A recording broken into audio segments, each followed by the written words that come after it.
it also builds that hope and builds community. So we'll see that. So the only times that the study notes the difference between northern and southern Minnesota is if there was more than a 10% difference. That's what we considered statistically significant, was to show that. Every now and then we'll point out one of those here as we review the results, but your guess is as good as mine as to how those are different. And that's one of the things that will be kind of fun to speculate and have you talk about. We also looked at by length of residence. So those habitat homeowners who'd been in their homes less than 5 years and those who had been in their homes more than 5 years. And so there are a couple places where that becomes significant. All right. So of those 402 homeowners who participated in the study, here's some of the data that I just pulled from that. Again, if you go here and look at the full study, it could break down some of those homeowner characteristics in much more detail. You can see a map of what was considered a northern Minnesota affiliate, what was considered southern Minnesota. And if there are questions about that, we can sure look at that. Why does that keep doing that? Sorry. So 55%, about half and half, have lived in their home more than 5 years.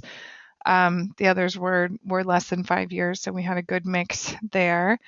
98% of those homeowners have children. I mean, some of this is as to be expected. I think I was a little surprised at just how high that number was. I think we were interested in wondering how many single moms might be in the study, but anyway, 70% of the respondents were female. In the Twin Cities, that was a little bit lower than in greater Minnesota. And you can see some of the race and ethnicity information by region. So here's the overall column.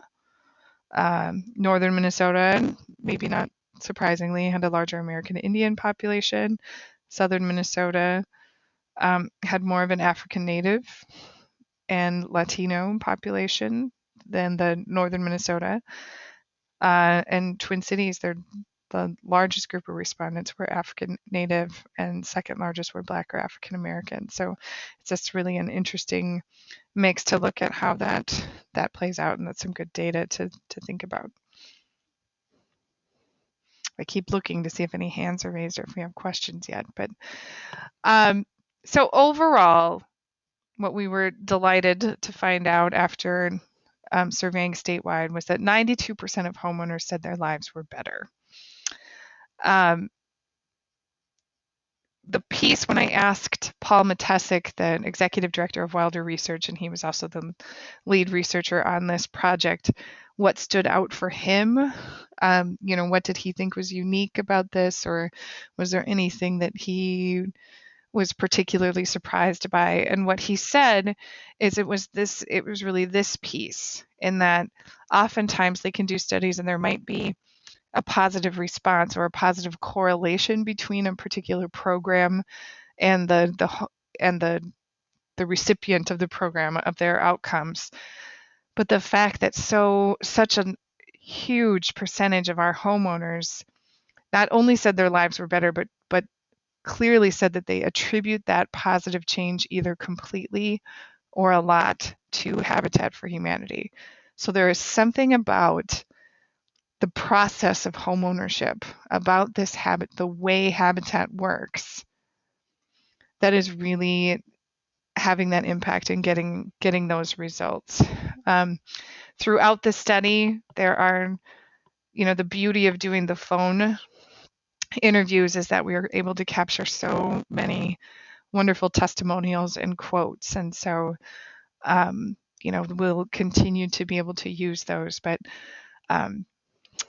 so it was great. We weren't sure if that number would go down from the pilot study if we included everyone, but if you dig into the study a little bit more, I think if you're wondering what about the other 8% who said their lives were not better, I think there was a good chunk of them who said they were about the same, and then there might be 1% that said their life was worse, which we were joking in a staff meeting that about whether the news would pick up this story, local news or anything like that, about the impact of habitat homeownership. And sadly, ironically, we think if it was 92% of homeowners said their lives were worse, then it would make the news. This is just sort of what everyone expects from habitat and probably thinks, wow, you studied that? Obviously, their lives are better. But so that was great. That's really good news.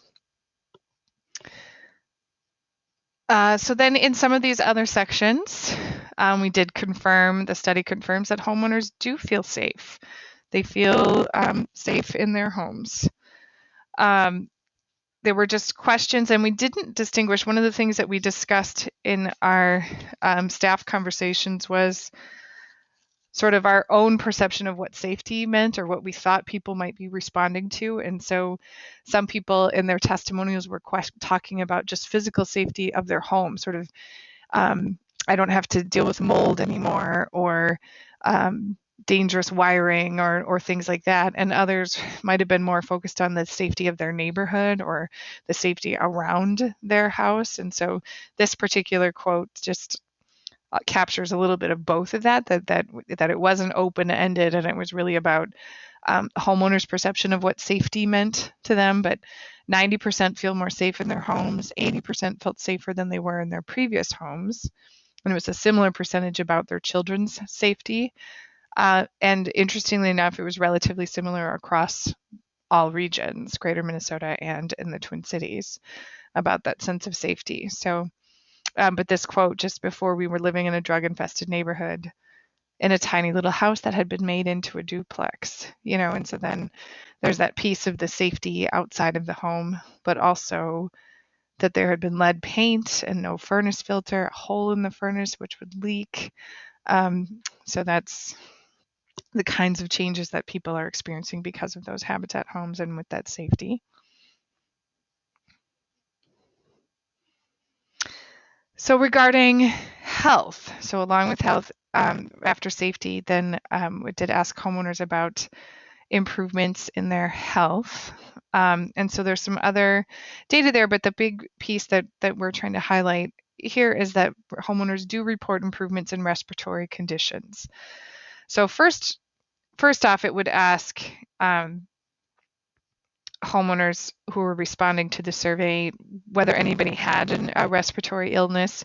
So of those who had a family member with respiratory illnesses, 57% said that they improved after moving into their habitat home. So it starts to kind of scrunch and be a smaller sample when you look at those who do have respiratory illnesses. So, so 57% said they improved. The piece that then was nice, it's nice that we measured and analyzed the length of their residence, is this second piece, because of those with respiratory illnesses. So shorter term homeowners would be those who'd lived in their homes less than 5 years or less. And so the Sustainable Building Program, or some of the work that we're doing on healthy homes, started in 2009. And so the study that, the study was being done in 2014. So it's just nice to see then that 74% of those shorter term homeowners noted an improvement in their condition. 47% of longer term homeowners noted that. So it'll be interesting to continue to see how that work that we're doing with making homes healthier, and that energy efficiency, and making sure that they're safe for those people with respiratory illnesses, is going to be continued to see how well that aligns and how much that continues into the future. So that was a great outcome to be able to see, in particular with those shorter term homeowners. And feel free to, again, raise your hand, type in questions, comments. If you have, what I'd love to hear, and I'm sure Kristen would love to hear too, is if you have a story to share with us about your own homeowner. So we've got, all of this great data now, and to have the stories to go along with it. You've been telling these wonderful stories on your own websites and your own events and in your materials for a long time, and it's nice to just connect the data to that. So do please raise your hand or type in a comment. So another sector, so like we said, 98% of the respondents have children, and we were really interested to see what the connection might be between stable housing in having a habitat home and children's education. And so, Wilder Research, when in their executive summary, would say that we can confidently say that habitat homeownership does have a positive influence on children's education. Over half of homeowners said their children's grades improved after moving into their habitat home. This is one of those sections where it's probably worth your while to dig into the full study a little bit just to see some of the tables about and we see a little bit of this on the table here on this slide, but just to look at what was the status of their grades before they moved into their habitat home. So if over half seems a little underwhelming, it's, part of it is that they felt like their children's grades were kind of okay beforehand anyway, so they didn't need improvement.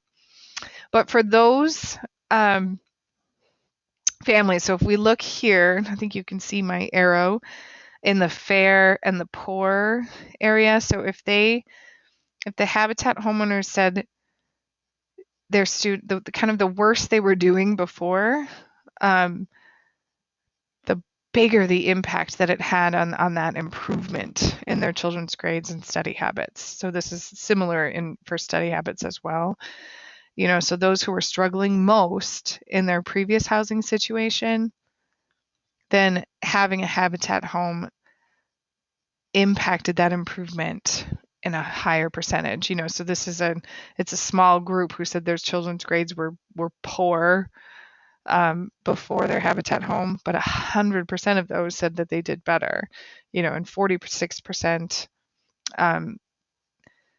said they did much, who said their kids' grades were fair before, 46% much better, plus that 35% of somewhat better. That really starts to be a significant impact on that sort of improvement for young people. Having been my previous career in youth development, knowing that's usually the case, that the interventions have the greatest impact on those who are high risk, and it's really hard to have that kind of an impact on kids who are doing that poorly, and to think about the role that stable housing and having a place to study is, having their parents more available to them, having any number of those things that are helping them do better in school. But 2/3 of homeowners feel more confident about their ability to fund their children's college education. All of these different areas that we're looking at start to overlap, and you can start to see this trajectory of change that happens because of this stable home, because of all of the things that go along with that. So if you're healthier, maybe you're not missing school as often and you're not getting as sick. Or if you feel safe, then that adds a certain level of stability and comfort and reduces your stress so that you can study more. But then we'll see some of these other impacts as well, but about that ability to fund college education. And just 90% of homeowners said they feel better about their children's future. And this would be because of my habitat home. I feel better about my children's future. So that's definitely one to be sharing with all of our stakeholders.